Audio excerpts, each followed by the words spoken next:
Alors, dans cette vidéo, nous allons voir comment calculer pour tout n appartenant à grand N la somme de k égale 0 à n des k parmi n mais pour k pair, ainsi que la somme de k égale 0 à n de k parmi n mais pour k qui est impair. Et on verra en fin de vidéo qu'il y a un lien avec le triangle de Pascal. Ça ne va pas intervenir dans la démonstration, mais ça interviendra après quand on calculera la somme en la développant. Alors déjà, avant de partir dans le raisonnement total, on va déjà voir un petit peu qu'est-ce qu'on obtient comme résultat pour ces deux sommes en prenant des valeurs de n particulières. Donc on va prendre par exemple n qui est égal à 4. Donc ça, c'est pas obligé pour le raisonnement, c'est juste pour voir, pour vous donner une idée déjà. Si on est par exemple en colle de maths et qu'on nous demande de calculer ça, mais qu'on n'a pas du tout d'idée, bah déjà on peut regarder pour des valeurs de n particulières, par exemple pour 4, qu'est-ce que ça donne. Donc là, le n est égal à 4, donc je vais partir de k égale 0, je vais aller jusqu'à 4 avec k pair, donc de 0 à 4, j'ai 0 parmi 4, parce que le n vaut 4. Ensuite, j'ai 2 parmi 4, parce que je prends que les pairs, et enfin, j'ai 4 parmi 4. Donc ça, cette première somme, ce que je vais faire, c'est que je vais l'appeler grand A, on va voir que c'est beaucoup plus simple par la suite de l'appeler grand A, et cette deuxième somme, je vais l'appeler grand B. D'accord? Comme ça va être beaucoup plus simple. Donc ce grand A, il vaut 0 parmi 4 plus 2 parmi 4 plus k parmi 4, puisque le k est pair de 0 à 4, c'est 0, 2 et 4. Maintenant pour k impair, c'est la même chose, donc le k va de 0 à 4 mais impair, donc qu'est-ce qu'il y a en impair entre 0 et 4? Et bien il y a 1 et 3, donc ça fait 1 parmi 4 et 3 parmi 4. Bon. Bien évidemment on ne va pas laisser comme ça, on va calculer parce que sinon ça n'a pas beaucoup d'intérêt. 0 parmi 4, ça fait 1. 2 parmi 4, on sait que ça fait 6. Et enfin, 4 parmi 4, ça fait 1. 1 plus 6 plus 1, ça fait 8. Bon. Là, si on calcule ici, 1 parmi 4, on sait que ça fait 4. Et 3 parmi 4, on sait que c'est comme 1 parmi 4. Ça fait 4 aussi. Et donc, ça fait 8. Donc là, pour n égale 4, on voit que les deux termes sont égaux. Bon. C'est peut-être un cas particulier ou pas, on ne sait pas. Mais en tout cas, déjà, on voit qu'on a cette expression-là. Alors ensuite, on pourrait aussi faire pour n égale 5. Alors, je ne vais pas vous faire le raisonnement total, je vais juste vous donner le résultat. Donc pour n égale 5, on trouverait que a est égal à 16 et que b est aussi égal à 16. Donc là déjà, on voit quelque chose d'intéressant, c'est que bon, pour n égale 4 et pour n égale 5, on a les deux mêmes résultats à chaque fois. Donc là, j'ai a et b qui sont égaux, là j'ai a et b qui sont aussi égaux. Mais au-delà d'être égaux, ce qu'on voit aussi, c'est que 8 et 16, ce sont des puissances de 2. Alors, c'est-à-dire que là, c'est pas évident que... pourquoi est-ce qu'on dit que c'est des puissances de 2? Bah, si on calculait pour n égale 6, on verrait que ça fait 32, donc là 8, 16, 32, on voit qu'on part sur des puissances de 2. Donc on peut se dire, bah, apparemment, le A, il est égal à B, déjà, attention, ça c'est qu'une hypothèse, hein. Et à quoi il est égal? Et bah il est égal à un 2 puissance peut-être n, parce que c'est une puissance de 2. Alors attention, quand c'est comme ça, vérifiez toujours, est-ce que c'est 2 puissance n, ou est-ce que c'est n plus 1, n moins 1, n plus 2, n moins 2, etc. Bah là on voit que quand n égale 4, ça fait 8, dehors 2 puissance 4, si on dit que c'était 2 puissance n, 2 puissance 4, ça ferait 16. Donc là on voit qu'on n'est pas bon, parce que pour n égale 4, ça donne 8, alors que avec 2 puissance n, moi je trouve 16. Par contre, si je fais 2 puissance 3, là je trouve 8. C'est-à-dire que pour n égale 4, il ne faut pas faire 2 puissance 4, mais 2 puissance 3. C'est-à-dire 2 puissance n-1. Et si on regarde pour le terme d'après, on voit que c'est bon, puisque pour n égale 5, 5 moins 1, ça fait 4. 2 puissance 4, ça fait 16. Je retombe bien sur le bon résultat. Donc apparemment, A et B valent tous les deux 2 puissance n-1. Attention, ça c'est juste une hypothèse que j'ai faite avec juste en calculant pour n égale 4 et pour n égale 5, mais en colle, encore une fois, si vous êtes bloqué, plutôt que de ne rien écrire au tableau et puis d'attendre que le professeur vous donne des indications, déjà vous pouvez faire ça, et après, ça va lui donner un petit peu plus envie, entre guillemets, de vous aider en vous donnant une petite indication. Alors ici, la petite astuce, soit les données dans l'énoncé, soit les pas données, à ce moment-là, vaut mieux la connaître, c'est que on va, justement, en notant A et B, ces deux sommes, on va calculer d'une part A plus B, et d'autre part, on va calculer A moins B. Et on va voir que A plus B et A moins B, eh bien, ce sont des expressions que l'on peut donner sans somme. C'est-à-dire qu'on va pouvoir transformer ces expressions. Ce qui après va nous donner un système, puisque si j'ai deux inconnus A et B, mais j'aurai deux équations, A plus B et A moins B. Deux inconnus des équations, ça je sais faire. Donc là, l'objectif va être de simplifier le A plus B et le A moins B. Commençons par le A plus B parce que c'est plus simple. Qu'est-ce que c'est A plus B? C'est la somme des k parmi n pour k allant de 0 à n, mais pour k pair, plus la même chose, la somme de k égale 0 à n, mais cette fois-ci pour k impair, des k parmi n. Bon. Est-ce qu'on ne pourrait pas regrouper ces deux sommes? Bah oui, on peut les regrouper. Pourquoi? Parce que ici, j'additionne les k parmi n, tous les deux de 0 à n, sauf que là, je prends uniquement les k pairs, et là, je prends uniquement les k impairs. Sauf qu'entre 0 et n, le k est forcément soit pair, soit impair. Donc en regroupant ces deux sommes, eh bien, j'aurai tous les termes de 0 jusqu'à n. C'est le même principe qu'on a vu tout à l'heure avec le 0 parmi 4, le 2 parmi 4 et le 4 parmi 4. Et en dessous, là, j'avais le 1 parmi 4 et le 3 parmi 4. Bon, bah, je vois que si j'additionne ces deux termes, j'ai 0 parmi 4, 1 parmi 4, 2 parmi 4, 3 parmi 4, k parmi 4, c'est-à-dire j'ai bien la somme de 0 à 4 des k parmi 4.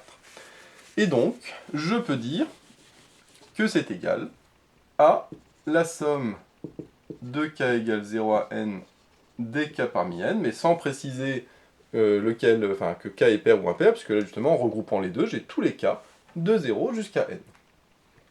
Alors, à quoi est égale cette somme de k égale 0 à n de k parmi n? On l'avait déjà calculé dans une autre vidéo, mais bon là je vais le redémontrer rapidement.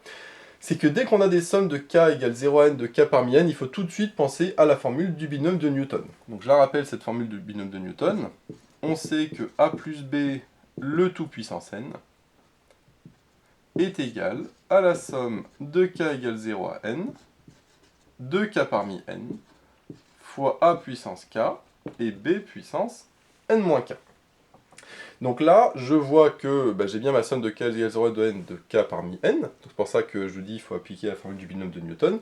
Le problème, c'est que a puissance k et b puissance n-k, qu'est-ce que j'en fais? Parce que moi, je ne les ai pas. La petite astuce, c'est de dire, ça, ce serait bien que ça vaille 1, parce que si ça vaut 1, à ce moment-là, pas de souci, 1 puissance k et 1 puissance n-k, et ça ferait 1, et donc je retomberais juste k parmi n. Eh bien, il suffit en effet de remplacer a et b par 1, puisque cette égalité est vraie pour tout a et pour tout b appartenant à R. Donc en particulier, pour a et b qui valent tous les deux 1, qu'est-ce que ça me donne? A plus b, ça me donne 1 plus 1, donc ça me donne 2. Donc là, si je remplace le a par 1 et le b par 1, et 1 puissance k, ça fait 1. 1 puissance n-k, ça fait aussi 1. Et donc, ça me donne la somme des k parmi n fois 1, c'est-à-dire juste la somme des k parmi n, de 0 à n, qui est égale à 2 puissance n. Donc là, ce que je viens de montrer, c'est que cette somme de k parmi n de 2 puissance n, des k parmi n, de 0 à n, elle est égale à 2 puissance n. Donc ça, c'est pour la première étape, qui est de calculer a plus b. Donc là, ce que je vais faire, c'est que je vais remettre tout en bas que a plus b est égal à 2 puissance n. Comme ça, là, je vais pouvoir l'enlever. Et ce que je vais faire pour la deuxième étape, qui est le a moins b, c'est que plutôt que de tout réécrire, je vais ici mettre a moins b. Alors, qu'est-ce que ça change pour a moins b? Ici, pour a moins b, j'ai un moins entre les deux sommes, parce que je remplace aussi a et b, je mets juste un moins entre les deux sommes. Alors là, par contre, ça va être légèrement différent, parce que là, du coup, c'est plus égal à la somme des k parmi n. Il faut que j'arrive à transformer ce moins.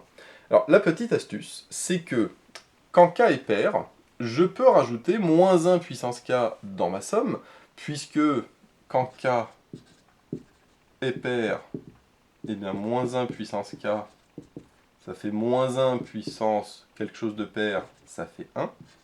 Par contre, quand k est impair, eh bien, moins 1 puissance k, ça fait moins 1 puissance quelque chose impair, ça fait moins 1. Donc ce que je vais faire, c'est que le moins, déjà, je vais le rentrer dans ma somme. Hop, comme ça. Et je vais maintenant transformer mon expression, donc là je vais l'écrire en dessous, en rajoutant un moins 1 puissance k dans mes deux sommes. Et pourquoi j'ai le droit? Parce que ici, si je rajoute moins 1 puissance k, c'est comme si je rajoutais 1 fois. Pourquoi? Parce qu'on a dit que quand k est pair, le 1, c'est comme moins 1 puissance k. Donc Donc là, comme k est pair, le 1, je peux le remplacer par moins 1 puissance k. Et quand k est impair, moins 1, ça vaut moins 1 puissance k. Donc là, le moins, c'est comme moins 1. Donc je peux aussi rajouter moins 1 puissance k. Donc ça me donne la somme de k parmi n fois moins 1 puissance k. Ce moins 1 puissance k, c'est le 1 devant là, que j'ai rajouté.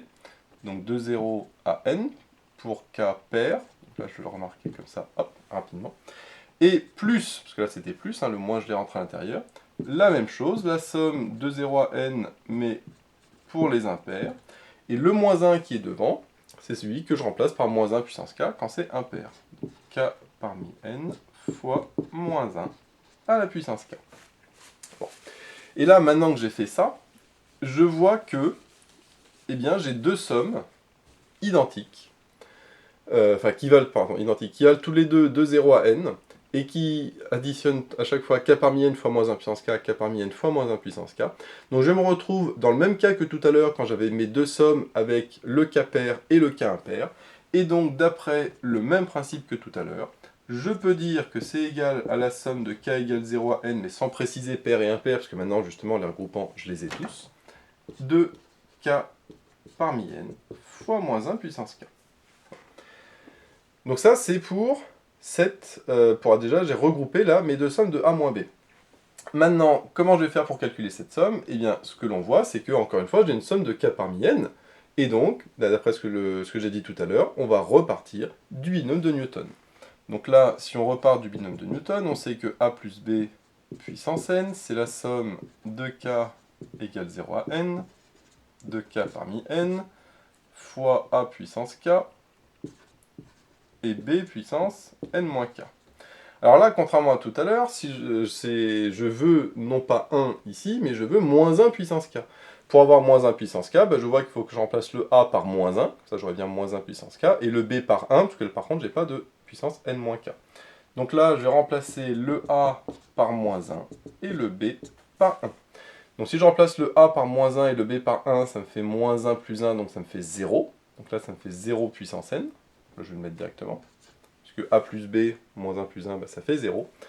Ici, le b puissance n-k, ça me donne 1 puissance n-k, sauf que 1 puissance n-k, ça fait 1, donc je peux l'enlever. Et si a égale moins 1, ça me fait moins 1 puissance k. Donc moins 1 à la puissance k. Et donc, et ben voilà, je retrouve exactement la somme que je cherchais, la somme des k parmi n fois moins 1 puissance k, c'est égal à 0. Donc finalement, j'ai mon a moins b du départ qui est égal à 0. Donc là, c'est bon, c'est presque terminé, puisque j'ai mon a plus b qui vaut 2 puissance n, mon a moins b qui vaut 0, donc j'ai plus qu'à résoudre mon système. Donc là, comme on le voit, c'était légèrement plus compliqué sur le a moins b, puisque j'avais un moins qu'il fallait que je transforme en moins 1 puissance k, avec la petite astuce, pour savoir que vaut mieux avoir vu cet exercice avant de le découvrir en colle, parce que sinon c'est un petit peu compliqué de deviner les différentes étapes. Donc là maintenant, ce que je peux faire, alors soit je fais un système, soit je fais directement ici, je vais le faire même sans système, parce que c'est tellement simple qu'il n'y a pas besoin de système. Si a moins b égale 0, ça me fait a égale b. Hop, et si a égale b, a plus a plus b, donc ça fait 2a qui est égal à 2 puissance n, bon là c'est, hop, voilà. Parce que le b égale a, donc ça me fait 2a égale 2 puissance n, et donc a égale 2 puissance n sur 2, c'est-à-dire 2 puissance n-1. Bon. Donc ça c'est pour le A, et donc pour le B, c'est exactement le même principe. Hein. J'ai B qui est égal à 2 puissance n-1, puisque A est égal à B. Donc voilà ce que ça me donne finalement pour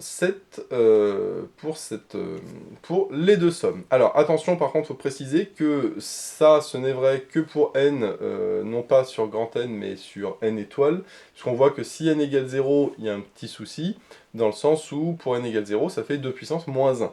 Donc 2 puissance moins 1, ça fait 1,5. Clairement, cette somme, à chaque fois, les deux sommes ne valent pas 1,5 si k égale 0. Donc attention, hein, ça c'est vraiment pour tout n appartenant à n étoiles. Et puis après, si on veut, on peut regarder ce qui se passe pour n égale 0.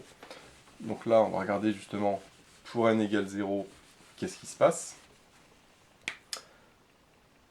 Alors, pour n égale 0, qu'est-ce qu'on a? On a ici le grand A qui est égal à la somme de k égale 0 à 0 de k parmi 0. Donc pour k pair, donc ça c'est bon, puisque 0 est bien pair. Et donc j'ai le k qui vaut 0 et le n vaut 0. Donc j'ai 0 parmi 0 et 0 parmi 0. On sait que ça fait 1. Donc du coup on voit que la formule n'est pas bonne, puisque si je remplace le n par 0, je trouve 2 puissance moins 1, c'est-à-dire 1 demi.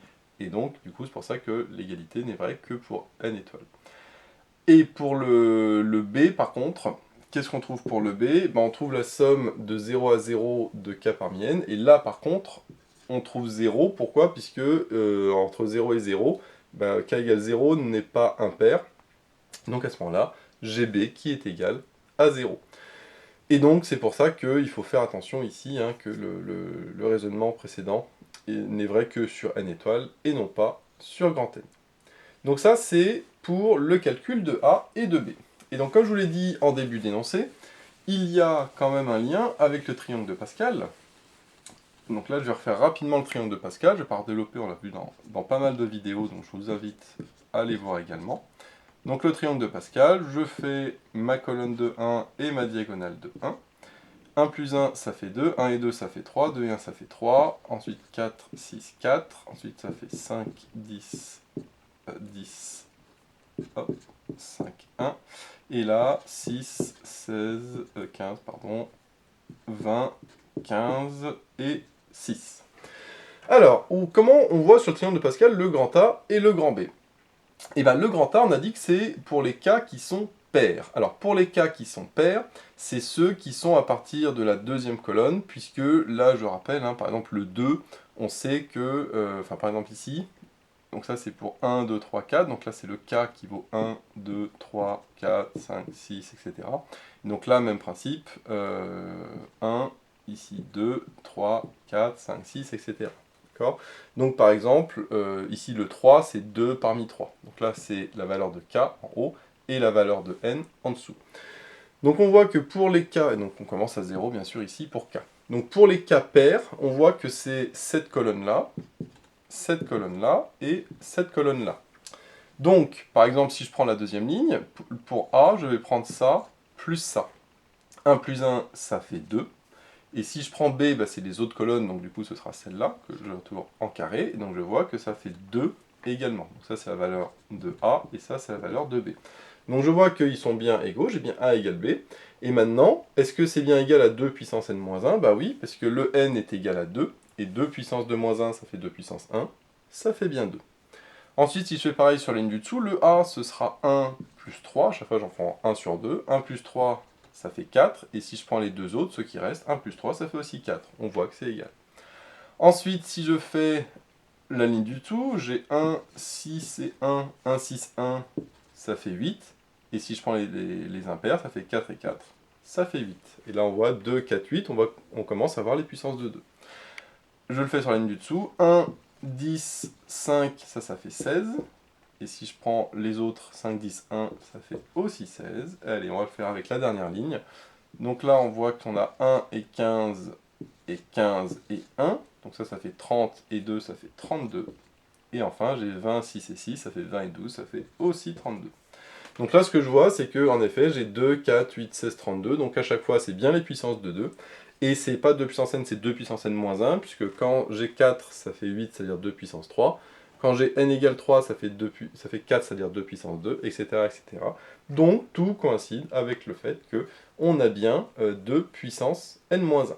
Et justement, le cas particulier, ce qu'on avait vu, c'est que pour n égale 0, ça ne marchait pas. Et pourquoi? Parce que ici, pour n égale 1, j'ai A qui vaut 1 et B qui vaut aussi 1. Donc ça, pas de souci. Par contre, si on monte sur la ligne du dessus, c'est n égale 0. Là, on voit par contre que le A vaut 1, mais que le B, eh ben, il n'y en a pas, c'est 0. Voilà. Donc là, c'est le seul cas particulier. Hein, on voit, pour n égale 0, la formule ne marche plus, elle marche que à partir de 1. Et avec le triangle de Pascal, ça se voit très bien. Donc voilà, c'est ça le lien avec le triangle de Pascal. Bien évidemment, ce n'est pas une démonstration, c'est juste pour voir un petit peu le lien. Mais même principe, en début d'exercice, si jamais on n'a pas d'idée, rien n'empêche de dire, bah tiens, les cas parmi n, je sais que c'est les coefficients binomiaux du triangle de Pascal, donc déjà je vais les mettre, et je vais voir qu'est-ce que j'obtiens comme résultat. Et juste en faisant sur les premières lignes, on voit que c'est 2, 4, 8, 16, 32, donc on dit tiens, c'est les puissances de 2, c'est puissance n-1, mais voilà, et puis après, bah, on continue le raisonnement. Donc voilà, j'espère que cette vidéo vous sera utile, n'hésitez pas à vous abonner pour être au courant des nouvelles vidéos qui sortiront. J'ai mis le lien dans la description vers l'énoncé de l'exercice, ainsi que vers d'autres exercices sur ce chapitre. J'ai également mis le lien vers la page Tipeee où vous pouvez soutenir Méthode Maths, et moi je vous dis à bientôt pour de nouvelles vidéos.